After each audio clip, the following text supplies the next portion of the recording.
I am shocked for Revanth Reddy's 100 crore Bharat Summit inviting 200 countries, presidents and prime ministers.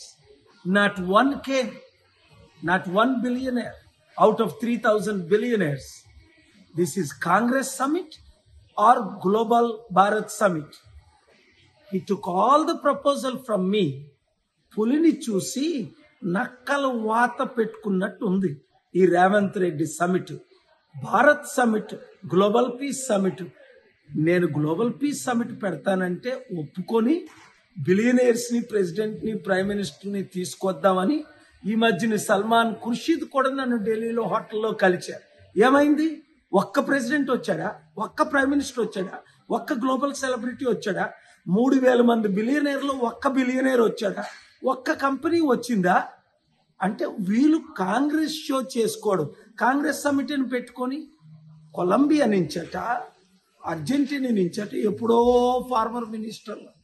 ఎంత సిగ్గుచేటు! రాష్ట్రాన్ని సర్వనాశనం చేసి దేశాన్ని సర్వనాశనం చేసేసిన సమిట్ ఇది, ఈ భారత్ సమిట్. పేరుకి భారత్, ఒక్కడు భరతుడు రాలేదు. ఇప్పటికైనా రేవంత్ రెడ్డి బుద్ధి తెచ్చుకుంటే ఇక్కడ టర్కీలో ఎలాంటి సమిట్ పెట్టావు? ప్రపంచ దేశాల్లో ఎలాంటి సమిట్లు పెడుతున్నావు? అర్థం చేసుకోండి. మార్పు రావాలి, ఆ మార్పు మనమే తేవాలి. ఉగ్రవాదులు జమ్మూ కాశ్మీర్లో ఎంత ఘోరంగా నువ్వు హిందూ చంపడిశారు. కనుక శాంతి రావాలన్నా, గ్లోబల్ పీస్ రావాలన్నా, ఇన్వెస్ట్మెంట్స్ రావాలన్నా పాలన రావాలి, పాలన మారాలి. మీ అందరూ కమిటీలు వేయాలి. Thank you very much. ఈ వీడియో అందరికీ షేర్ చేయండి. God bless you.